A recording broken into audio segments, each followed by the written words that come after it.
Donc nous revoilà pour le premier cours de mathématiques. Nous allons commencer par les logarithmes.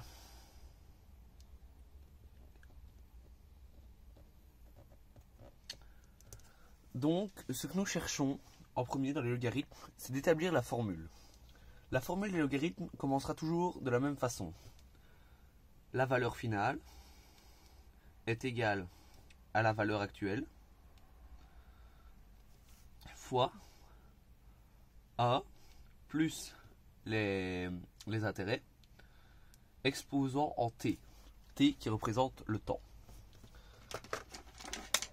Donc la valeur finale, la valeur actuelle, le temps et les intérêts.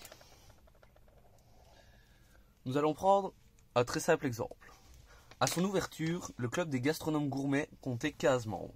Ensuite, chaque année, le nombre des membres de ce club augmente de 20%. Dans combien d'années le nombre des membres sera doublé?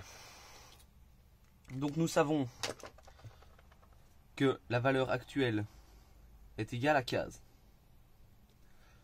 fois A plus, nous savons que c'est 20%, donc 0,2.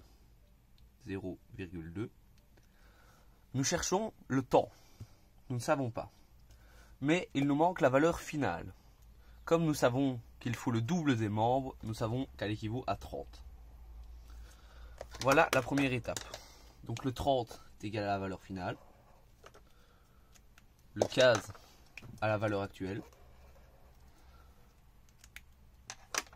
Le 20 aux intérêts. Et le temps reste notre inconnu. Donc ce que nous allons essayer de faire, c'est de mettre le temps pour qu'on soit en train de le rechercher. Donc pour ça, nous allons simplifier la fraction. Donc nous allons garder le 30, sous lequel nous allons faire passer le 15. Nous arrivons à 30 15e, qui est égal à A plus 0,2, A,2, exposant en t. Donc nous avons ici la valeur finale, ici la valeur actuelle, ici nous avons les intérêts,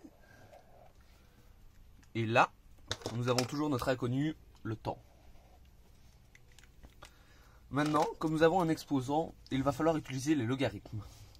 Donc nous pouvons simplifier le 30 15e en 2, et le A,2 nous le laissons comme ça.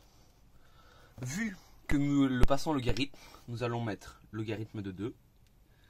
Et en faisant descendre le t, nous arrivons à t logarithme de A,2. Jusque là, tout est clair. Une fois que nous en sommes là, nous devons simplifier pour avoir le temps qui est tout seul. Donc nous allons garder logarithme de 2, sous lequel nous allons mettre logarithme de A,2, de A,2, ce qui sera égal au temps. À ce moment-là, nous utilisons une calculatrice pour tomber que logarithme de 2 sur logarithme de A,2 est égal à 3,80, ce qui nous donne le temps. Et c'est comme ça que nous allons résoudre toutes nos équations. Si nous cherchons une donnée de toutes celles-là, nous allons essayer de la mettre seule du côté du égal. C'est-à-dire que si nous cherchons la valeur finale, nous allons compléter l'équation avec ce que nous savons et allons la trouver. Si on cherche la valeur actuelle, nous allons essayer de la mettre en évidence. Si nous cherchons les intérêts, même si ils seront normalement donnés, nous essayerons de le mettre en évidence. Et la même chose pour le temps. Nous allons arriver à un autre problème, les équations logarithmiques.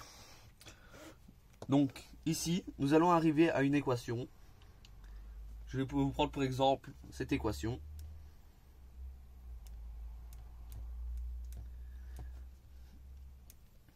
Donc ici, nous avons l'exposant qui est beaucoup plus compliqué que d'habitude, car il y a des plus.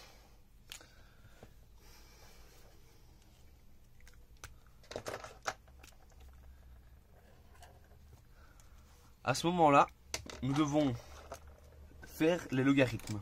Donc nous arrivons à 3x plus 2, logarithme de 5,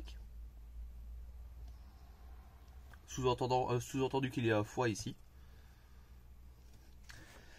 qui est égal à logarithme de 1/5.